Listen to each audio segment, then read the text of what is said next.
Sise-Auckland Park emzimkhulu wezokurhatsha lapho sizirhatsha ukusuka khona indaba ezi asiqangule ngezijujileko. We could not wait to see him. And it's so sad that he have a daughter. Matluwa wodwa sele khabo lelinye lamajoni alithoba bulewe DRC nakaza kusahlelwa amavukelo mbuso wakhona. Just hear what is the government saying and repeat it. The debate that is fascinating, as I had said earlier, but it takes them nowhere. I-MK Party imangaleli SABC ngokusebenzisa igama elithi ngurhulumente webumbano i-GNU ithi batsho lokho kuturhisa isitshaba. I-SABC ithi ayikho leyo. There's a rejection of African standby force by the imperialist forces in the West because they benefit out of the instability of DRC. Umholi we-EFF uJulius Malema uthi ukuphendula abantwana babantu ihlekisa bonyana bathunyelwe epini bahlayelelwe ezingikhali. Kwaba kuhle ukuhlanganiswa izindaba godu ke-SABC 1 ngesindebele lotshani emakhaya. I-Economic Freedom Fighters ithi iyokuxolela i-ofisi yomvikelo womphakathi ifune bona kube nokuziphendulela malungana nomgodi oborekelako eRelebogile Secondary School eCarltonville eTjingalanga eGauteng. Abafundi bakatelelekile ukuthi bafuduselwe kezinye izakhiwe zesikhatshana ngenxa yomgodi lo. Osolo ungalungiswa kwango-2023 batsho ngiwo bangele nokuthi isibalo sabafundi abaphasa umatric esikoleni esisehle ukusuka ku-63% ngo-2023 ukuya ku-57% ngo-2024. Umholi we-EFF uJulius Malema bekadosa phambili ibandla lokuyokuhlola ubujamo besikolo esi. Sesiphaphela phasi isikolo samabanga aphakemeko iRelebogile. Ke saduma ngokuba ngesinye sengikole ezisebenza kuhle khulu elokishini leKhutsong. Kodwa namva nje sibe ngesinye sezisemsileni azizemphumeleni yokuphasa umatric ka-2024. Ngosihlabantangana ka-2023 kwase kwavela umgodo oborekelaka esikolweni esi. Bekwakateleleka abafundi bona bokufundela kenye indawo engale kwendlela enganawo namanzi. Abafundi bazithuthela amanzi ngemgcomo nabaya ngendlwaneni njengomana zinganawo amanzi okukhambisa insila. Umholi we-EFF uJulius Malema nabekadosa phambili ivakatshe belisesikoleni esi uzwakalisa ukusilingeka nokudana ngendlela ubujamo bokufunda nokufundisa bungakhona. Nokho uthembisa ukusiza kodwa nuthi bakhona abazoyithola into abayifunako. I think we can still make it. We can turn Relebogile around and make it one of the good schools. And it just depending on us making sure that we follow up on the commitments we've made. Nabeka phendula amalungana nama-journal thoba webutho lezokuvikela elizweni nezilwi ze-M23 ezithumba ilawulo ledorobha iGoma uphefumule nganasi indlela.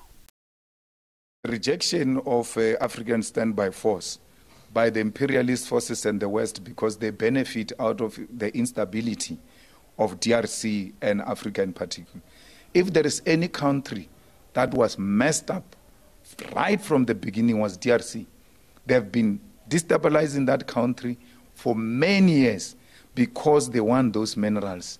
Kanti indabeni yokuthusela kwe-DA ne-Freedom Fund Plus ngokukumangala ngomthetho omutsha ukuthathwa kwenarha. Umalema uthi nanyana bangawusekeli nje kodwa nabophikisana nawo wonke amagadango okumangala ekhotha azokuthathwa i-Freedom Fund Plus malungana nomthetho lo. Nakusenjalo i-EFF inikele ngendlwana zokuphumela nempompo zamanzi esikolweni esi. ISouth Africa ekuhlabe ngamagama abukhali ukusahlelwa nokubulawa kwamajoni wayo ebekathunyelwe DRC ukuyokuletha ukuthula. Kanti bawe umkhandlu wezokuphepha ukuthi ithathe amagadango aqinileko malungana nezenzo ezihlose ukunyaza umsebenzi wokuletha ukuthula emazweni ngamazwe nakezokuphepha. Umzenda weSouth Africa uMathu Joyini uhlathulule indaba le njengendaba ehabekileko yokulawula isimo ePumalanga Kapa yeKongo njengomana amavikela mbuso we-M23 athusela iGoma ekuyikabadropa yeNorth Kivu njengomana ahlathulule ukuthi ukusahle lokhu kumayelana nokulusana nokuletha ukuthula phakathi kwe-DRC neRwanda. It is with profound regret that this meeting is taking place at a time when a number of peacekeepers have lost their lives and many others injured in the line of duty. 9 of these fallen peacekeepers are South Africans who showed immense bravery amidst relentless attacks from the M23.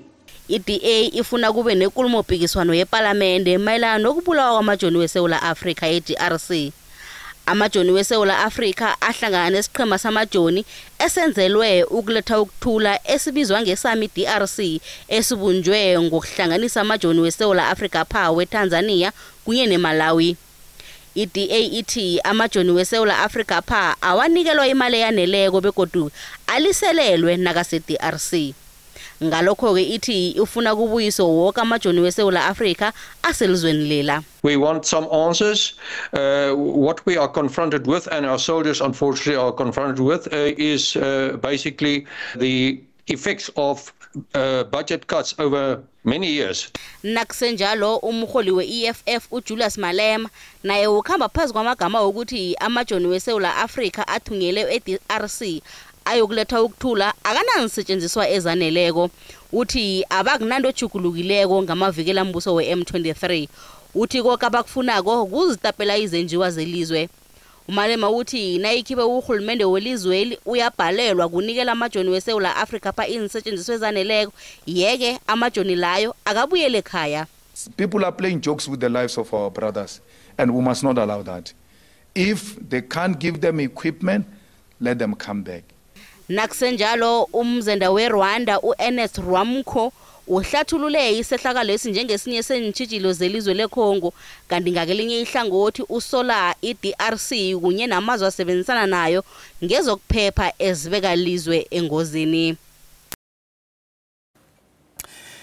Indaba nasenjalo umndeni weJoni leMpopo ekuleli kulawa lithoba bulewe emavukela mbusi we-M23 eDRC nanje awukakholwa bona angekho sambona. uCalvin Lewis Mwakhe weminyaka eli-28 28 years weMurareleng village Khaskororo wathunyelwa eDRC njengengcenye yamajoni ezokuletha ukuthula kusukela ngoNtaka womnyaka opheleko. Bakwabo bebalindele ukuthi bazomamukela ngehahla nakabuya kwenyangeni ezibili ezawo. Umndeni kaLouis Mwakhe besola ubukela indaba zikamabona kude ukuzwa zamva nje ngemva kokuzwakala kwembiko yamajoni amavukela mbuso iM23 abandamele edrobheni leGoma. Umndeni lo bewuthembele endabeni ze-SABC kunye neminye imhajo yendaba zenitjhabatjhaba ukuzwa bona umntwana busaphila nam. Umwakhe wangena ebujonini ngo-2018 kanti khathesi bekulihlandla lesibili athunyele emazweni wangaphandle ngemva kokulwa namavukela mbuso eMozambique phakathi kwango-2022 no-2023. Umndeni wakhe uthi bewondliwa nguye. I feel so sad because he told us soon he'll be coming back home. We could not wait to see him. And it's so sad that he have a daughter and she's so young. She will no longer see her father. I can't even cope. I'm struggling to eat. I feel so sad. I still can't believe he's no more. He'll return home in a... Umwakhe utshe ngemva umntazana wakhe weminyaka emithathu ubudala unina kunye nabantwana bakwabo. Umndeni wakhe umhlathulule njengesokana eliseselitsha ebelikhuthaza abanye abantu emphakathini. He never gave us any problem. So when he joined the South African National Defence Force, we knew that this boy has got a vision to go on with the fight, working for the nation. Unina lakamwakhe uthi ukugcina kwakhe ukukhuluma naye ngomtato ubujamo bepi bebuthwelela ekulanga ngaphambi kokuvela kwenkhulu ze-SANDF zizobatshela ngokubulawa kwakhe. Re tseba gore wa boya ka March o boya gae. Ba phela re founela fele jo re founela na mabuti 24 re ga re bolela le ena a re botsa gore kwa go nelele ntwa e golo. Umnyango wamajoni ekhethwapha usazokumemezela bona intombo zamajoni alithoba la izokubuyiswa nini ekhethwapha nokuthi bazokubekwa nini. Ekhasini lethu le-Facebook sibuze ngayo le ndaba ye-DRC ukuthi uthini umbono wakho ngamajoni wekhethu abhubhele e-DRC ngonobangela ukuthi bahlayelelwe zinsiza ziphi khona le kosozizwe. Nakumbono wakho uyalandela mwini.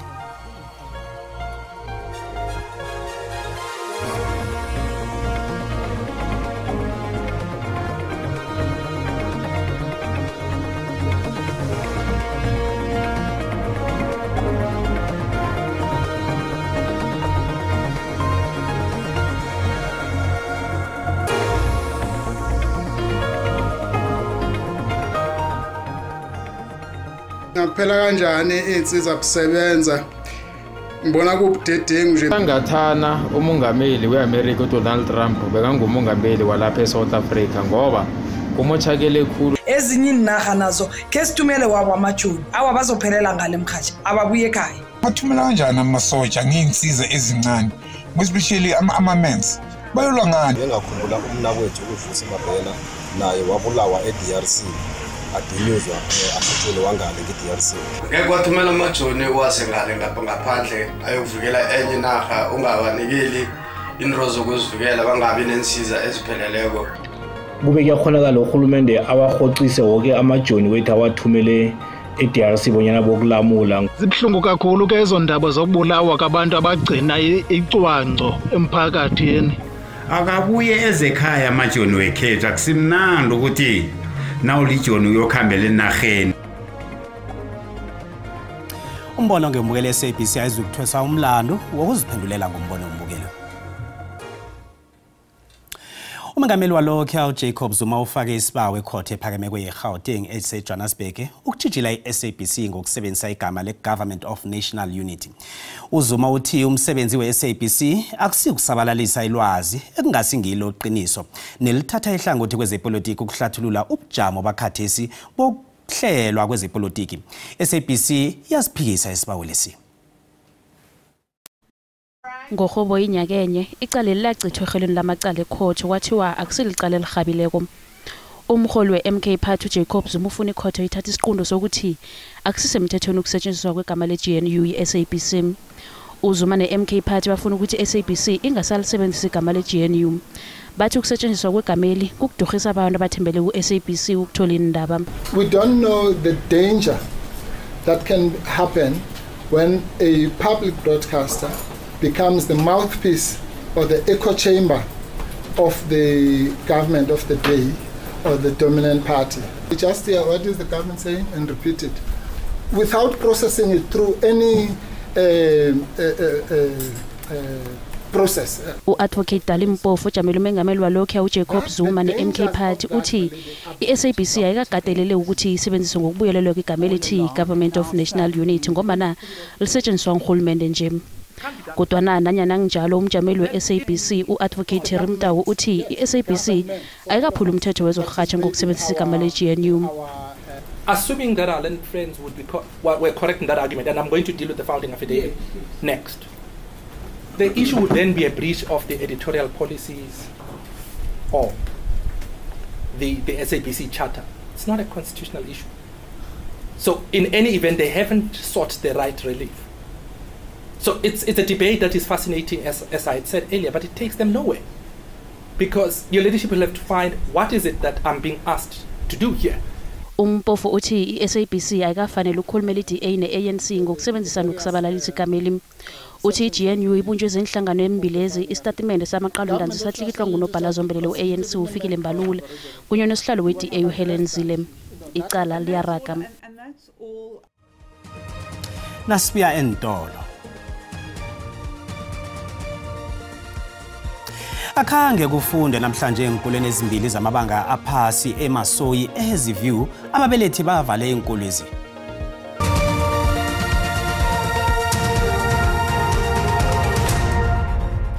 Indaba zisekhona lapha kanti nazikuphundile kwa uyazithola ku YouTube, SABC Plus, X, TikTok na ku Facebook. Asirage nazo.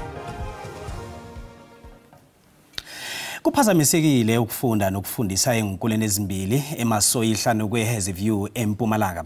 Ababelethi bavale amasango wenkolo ezimbili ezi bachakalela ubujamo obungasibuhle. Bavalule ngaphandle kwamasango wesikolo, ababelethi bafuna ukwakheliwa isikolo esitsha. Isikolo esisakhiwa ngo-1972 kanti ababelethi balila ngokuthi asikaphephi ukuthi kufundele kuyiso. Sivale eMasoyi, savala isiyafunza, savala neKhanyisani ngoba bonke labantwana labaqhamuka eKhanyisani baqhamuka kuphi eMasoyi nabo bayo sathi simo sakuphi salamasoyi. Kungako namuhla sicele ini sicele tonke letikolo eliseduzane nathi ukuthi tikhone kusita sikhone ukuthi igovernment ikubone ukuthi nyalo sesidiniwe ngalendzaba le lesikolo le. Umphakathi abawa uhulumende ukuthi angenelele. ukuthi akunamasilingi emaklasini siyasha ngelanga imvula yangena akunama-toilet ma-toilet aphukile bothishera banati-staff room principal akanali-office emaklasini asinawo umarufu awela abantwana ngema-exam room aphazamiseke ama-toilet akaflash kahle nemaphayiphi onke kuphukile bothishera banati-staff room na-principal zefunde eMpumalanga usamukele isitshijilo somthangalasisekelo esikolweni esi kanti umnyango lo uthembise ukuthi uzowurarulula umraro lo. We are beginning the processes of planning and design so that we construct the new school for the community. Masoyi Primary School as well. It's a school that it's in our plans, and we are planning to build 9 additional classrooms after we've provided the school with toilets and water infrastructure. Njalo umnyango wezefundo uthembise ukwethula isitshijilo somthangalasisekelo esi kucabinet yelihutla. Njeke yakhe siqale amanye amacala ebekasekhotho namhlanje. Utsuliselo lesibili ukulalela kwecala lenithandanza soShanguve usibusiso noLerato Mahlangu abaqale necala lokubulala loyo bekelisokana kaLerato ngokumtshisa babe bafihla ubufakazi ngemva kwalokho. Baqale necala lokubulala ngehloso ukukhobela ukusebenza komthetho kunye namacala amathathu ukukhwabanisa. Ababasolo ababini bavelile namhlanje ecourt but umsolo wokuqala usibusiso Mahlangu yena uxelele icourt ubana akaziva right akaphilanga and that yena no co-accused wakhe ubana they still needed to consult with the social workers. Kangelinye godi icala belisekhotho ubheliswe ngenkulungwane ezihlanu zamaranta uMakhotso Mofokeng owaziwa ngela kaGogomaweni enkundleni zokuthendana. Uvele ekhotho kaMagistrata weProtea iSoweto. uGogomaweni uqalene necala lokubetha ngehloso yokulimaza. My health condition is not good and for the reasons advanced supra.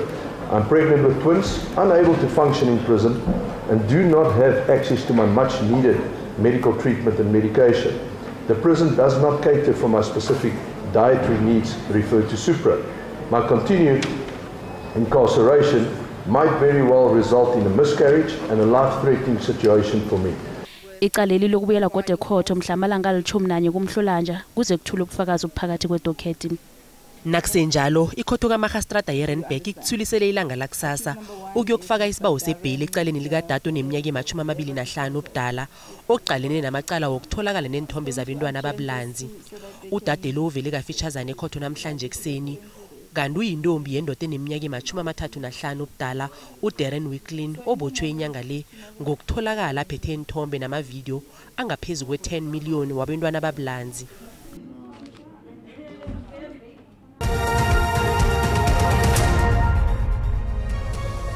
Kezemali ranta liyabokaboka nalilinganiswa nezinye imali ezikulu.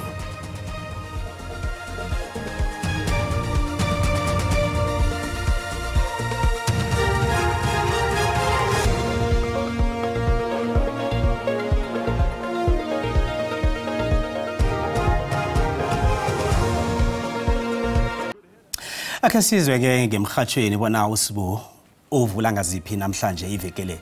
Zihlahla kuhlwile.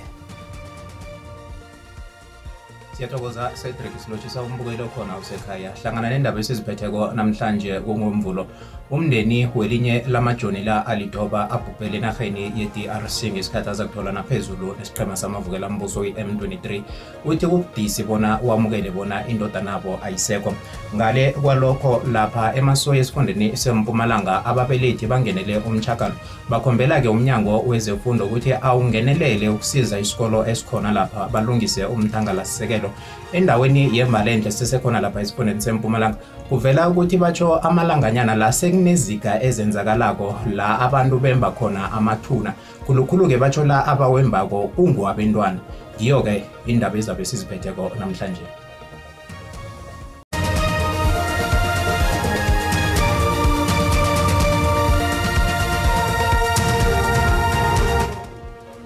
Zikhona indaba zeSwati kusasa nisale nomusa.